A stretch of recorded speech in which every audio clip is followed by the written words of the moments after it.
Olá, sejam bem-vindos mais uma vez. Estamos aqui, para fazer mais um vídeo para nosso canal, Escatologia, Princípio e Fim. E hoje estaremos falando sobre as obras dos Nicolaítas. Quem são os Nicolaítas? Ou quem eram, né? E ainda hoje eles fazem suas obras. Quem são esses? Né? A palavra vai nos dizer isso em Apocalipse capítulo 2, versículo 6. Vai falar sobre os Nicolaítas. E para que a gente possa entender melhor, a gente precisa entender quem eram essas pessoas, o que o termo Nicolaíta significa. Né? Então, vamos estar lendo primeiro o texto em que é mencionado essa palavra, que está em Apocalipse 2, versículo 6. Diz assim: Tens, porém, isto, que odeias as obras dos Nicolaítas, as quais eu também odeio. Jesus está dizendo isso para a igreja de Éfeso, né? Que ele está elogiando a igreja de Éfeso, que odeia as obras dos Nicolaítas, e que Jesus também odeia essas obras. Então, é atrás dessas obras que nós vamos hoje perseguir, né? Nós vamos atrás disso hoje para definir hoje nesse estudo. Então, a palavra Nicolaíta, ela é uma junção de duas palavras no grego. A primeira palavra, Nico, né? Ou Nikal, que vem ali, que quer dizer, ela quer dizer conquistador ou conquistar.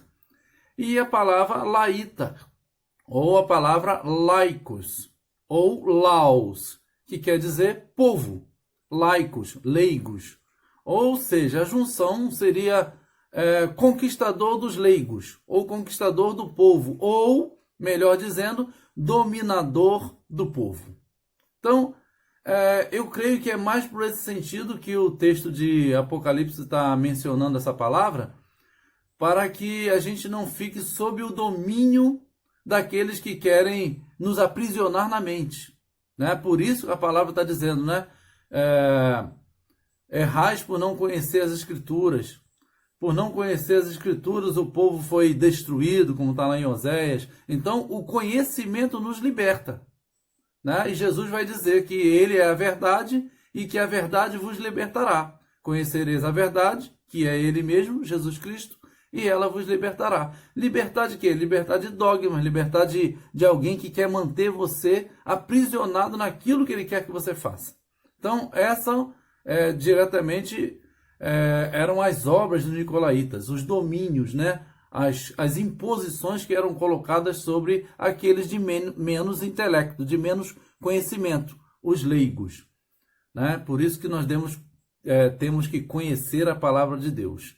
Então, partindo desse princípio, nós vamos ver que a palavra de Deus está sempre nos incentivando a que nós leiamos, estudemos, examinemos a palavra, para que a gente esteja livre para decidir. Porque se a gente está com a nossa mente aprisionada, seja por alguém, seja por um espírito, seja por uma ideologia, nós não temos a liberdade para decidir as coisas. E Deus veio para nos libertar, nos deixar livres para que a gente possa tomar a melhor decisão, a decisão de servi-lo, né? Acima de tudo. Então, aqui está Mateus capítulo 20, versículo 25.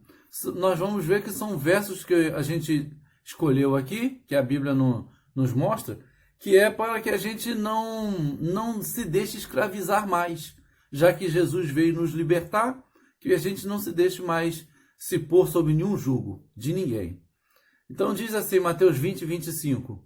Jesus, pois, chamou-os para junto de si e lhes disse: Sabeis que os governadores dos gentios os dominam, e os seus grandes exercem autoridade sobre eles.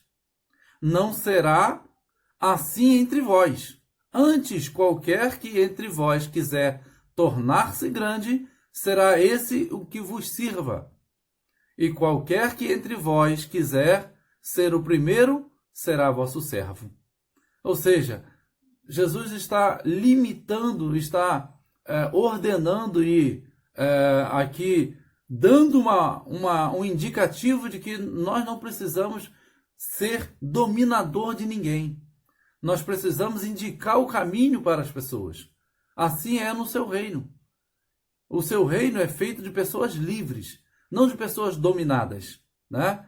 Então aqui, 1 Pedro, capítulo 5, versículo 1, vai dizer assim: aos anciãos, pois, que há entre vós, rogo eu, que sou ancião com eles, e testemunha dos sofrimentos de Cristo e participantes da glória que se há de revelar.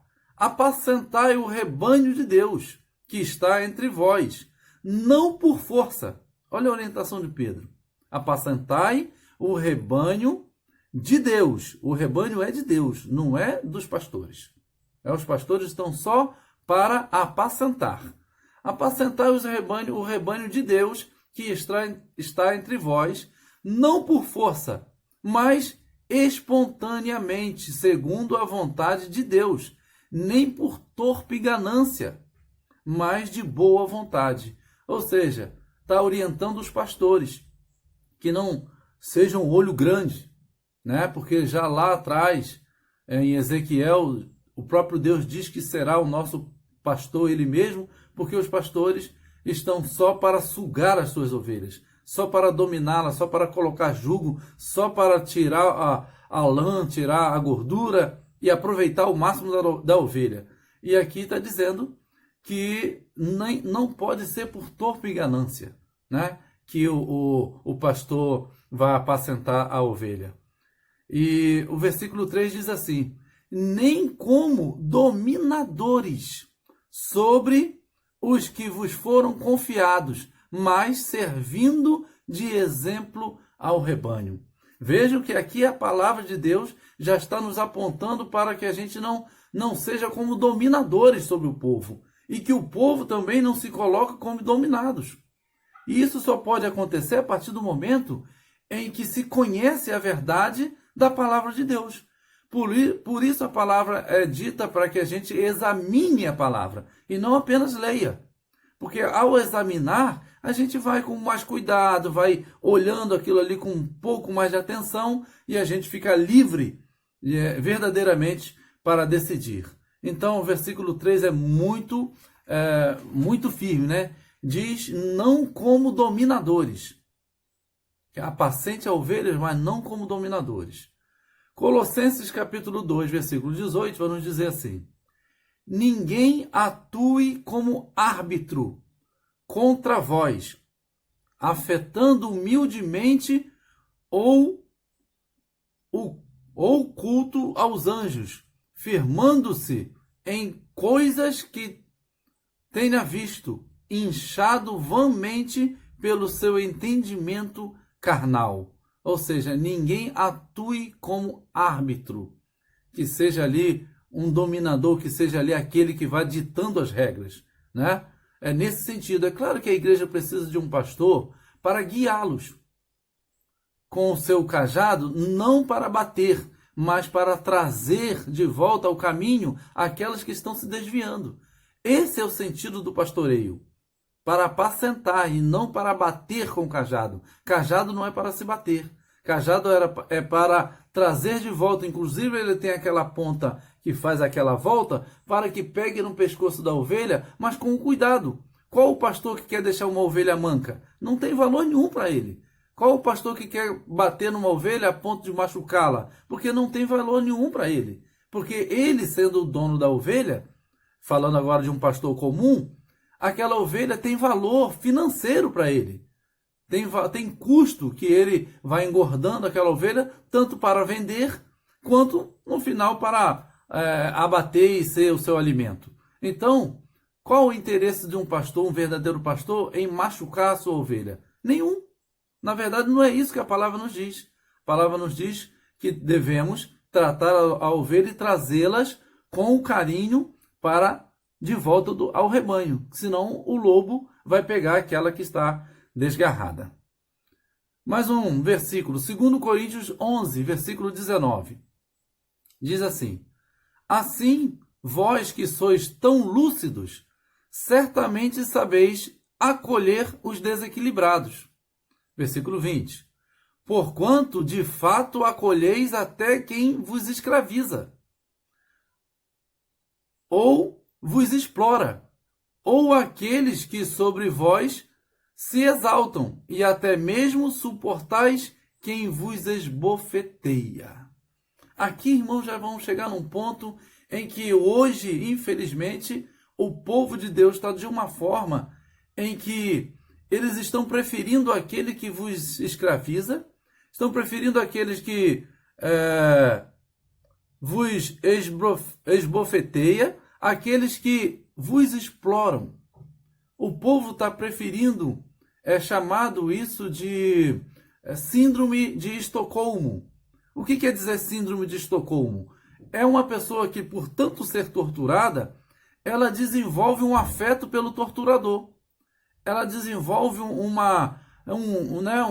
sentimento doido, doentio, mas que a faz sentir falta do torturador.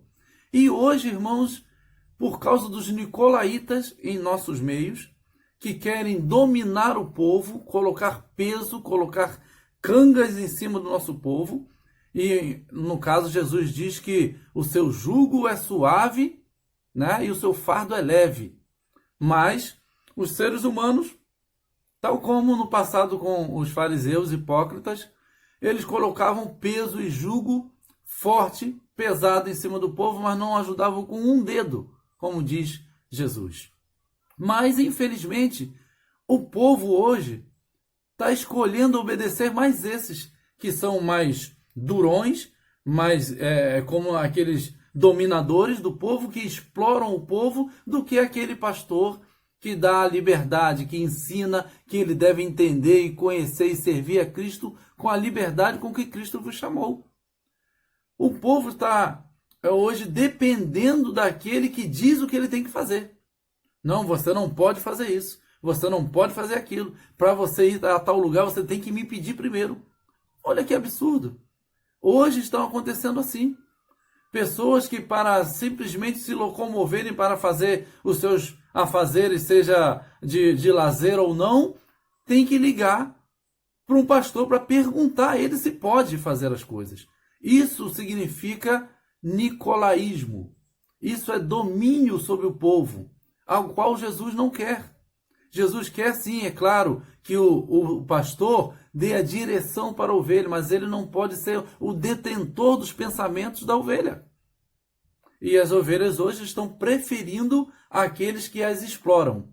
É um sentimento oculto, é um sentimento inconsciente, porque elas acabam não dando o real valor àquelas que dão para elas o pasto livre.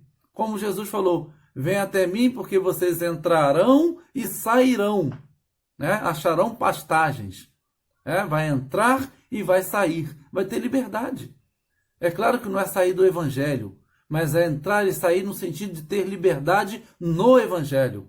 É nesse sentido. Mas hoje, muitos estão preferindo serem dominados. É uma demência, na verdade, é um desequilíbrio, como está aqui dizendo no capítulo 11, versículo 19 de 2 Coríntios.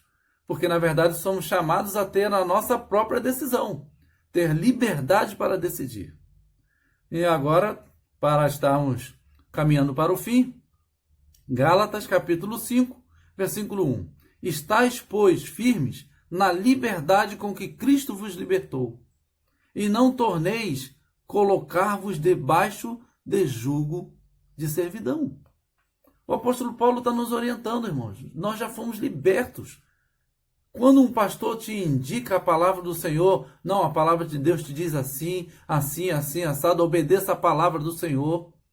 Se eu falar algo que estiver contra a palavra do Senhor, fique com a palavra do Senhor. Um pastor que faz assim, ele está de olho na sua liberdade. Ele não está querendo te dominar. Então os nicolaítas, as obras dos nicolaítas, era o domínio sobre a mente do povo, para manter o povo ali dentro daquilo que eles pudessem fazer como uma marionete, né? Como um controle remoto. Dizer o que deve um joystick de videogame, né? Vai para lá, vai para cá, vai para cá, conforme eu quero, né? Isso segundo aqueles que pensam ser dominadores do povo. Mas que a gente busque, irmãos, aqueles estar na liberdade com que Cristo nos chamou. E estando na liberdade que Cristo nos chamou, fazer o que Cristo quer.